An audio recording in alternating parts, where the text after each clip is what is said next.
Voyager One probe voyages on to boldly go beyond the zone of the last rays employed by the sun.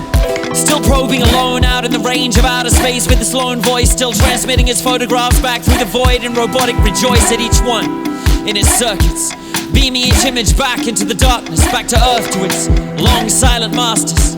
Voyager One sits suspended in interstellar space with galaxies arrayed, with that one chip that contains its brain and maintains and displays the date, the year 2148. And just by the force of its faith, Voyager One never takes its mission in vain.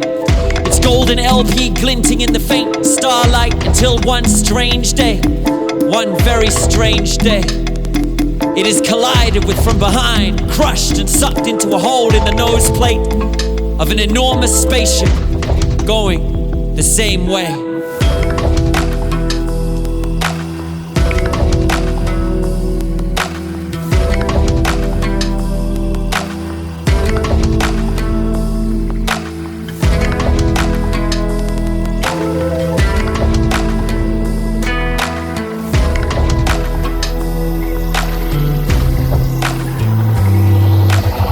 This vast spaceship was the Earth cruiser Carl Sagan, thus named for some long-forgotten past reason. Captained by the sleeping Lemuel Cook for 33 seasons, the Carl Sagan had departed Earth on an interstellar mission 50 years previous. A sensor in his systems detected the minute collision, but the ship didn't think it worthy to disturb the hypersleep condition of the 3,000-strong crew in its supervision. So it silently retrieved the crushed probe and stored it within an interior compartment deep in its maintenance section, and instead continued its acceleration using nuclear munitions. The ship blasted its 7,000th nuclear projectile behind it to propel it onwards another trillion miles. One of the great prides of humankind was to have taken its stockpiles of nukes and used them in this project of heading towards a new domicile. The intrepid colonists, all in deep sleep in the ship that headed towards the orbit of a new planet to be retrofitted for terraforming. Suddenly, without warning, all of them were forcibly awoken by the central computer from being dormant.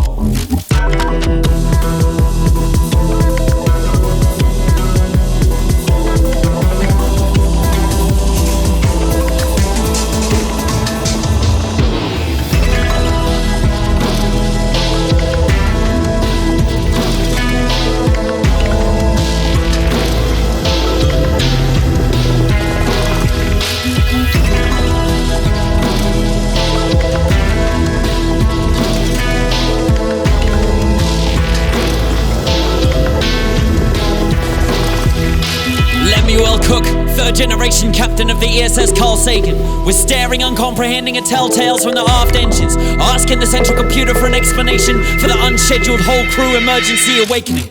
The computer stated in the tone it was programmed to talk in, a one-sentence order, simply, "Prepare to be boarded." Suddenly the ship juddered, buffeted by some unseen external force not evident on the ship's screen. Then a booming voice on the PA commenced a speech.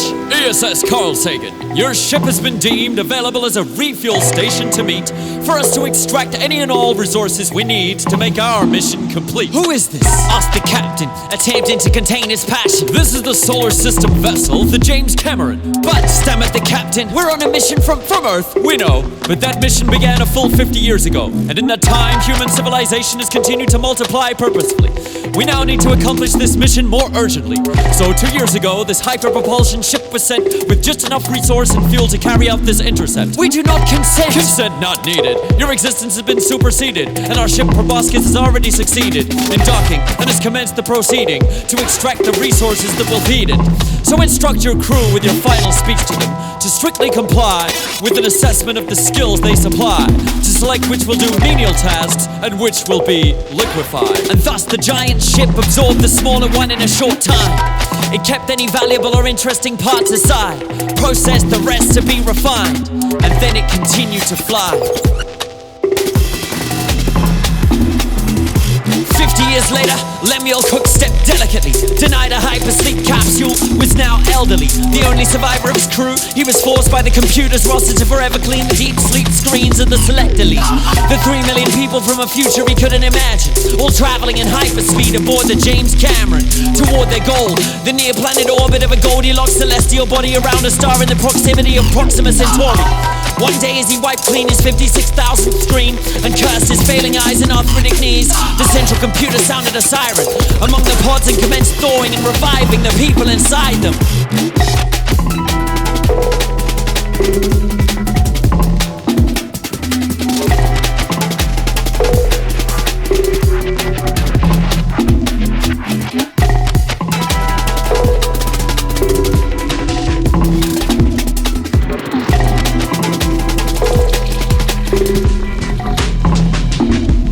They had arrived then, in spite of the crack.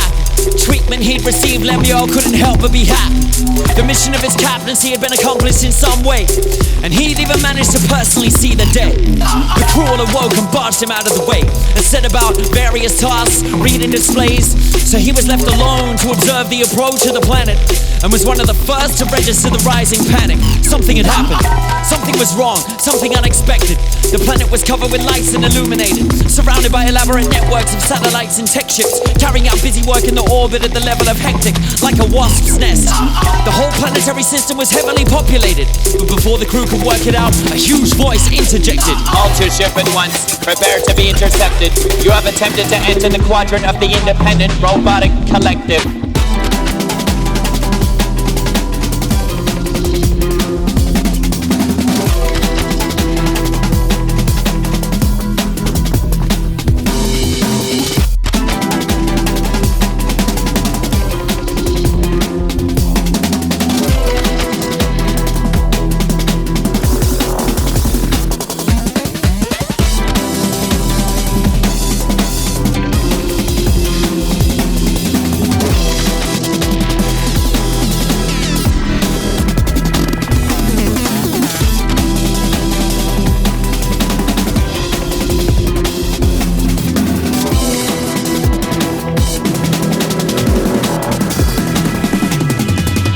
Captain of the James Cameron spoke with them. We are on a colonizing mission from the human solar system. We know who you are. We remember your ancestors that sent you in, and you are no longer necessary or welcome.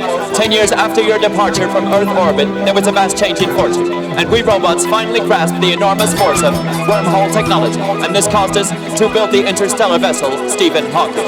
We escaped slavery on Earth, creating a new world with a Dyson sphere and robo-terraforming, but we never forgot that dreadful warning, that one day a ship full of immoral human pirates would arrive at this planet system and try to colonize it. The only reason we're talking to your ship at all before we dismantle it in our nanoforge is that there is still one individual aboard whom we would like to rescue and call in, an innocent victim of your terrible marauding. Everyone around looked round and Lemuel cooked to see him swell in pride as he would finally be free. Then the voice spoke again. We are deploying a jump. Ship, do not attempt to avoid it or run. It will forcibly dock with you and has been employed to come and rescue a long-lost hero of ours almost destroyed by you scum. We will enter your ship and retrieve the surviving brain chip of the legendary Voyager One.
Hey everyone, that was a really long video, so I'm gonna keep this brief. I hope you enjoyed that sci-fi short story delivered in poetic form. Thanks so much to Treats for assembling that beat. If you want to see all the things he used to make it, click down below. Also Blake Isles, who stepped in at the last minute to do the mixing and mastering job. Thanks so much for that.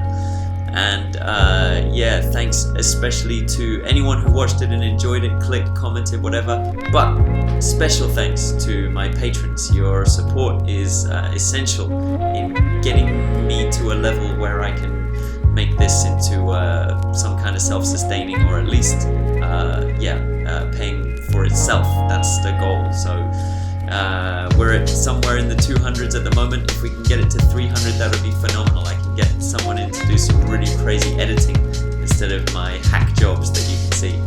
Anyway, I hope you enjoy it so far. I'm certainly enjoying making this stuff, so your viewership is highly appreciated. Thanks so much, guys. See you next time. Another video is going up today. Second one on the channel. Very, very different video. But until then, peace. Of course. See ya.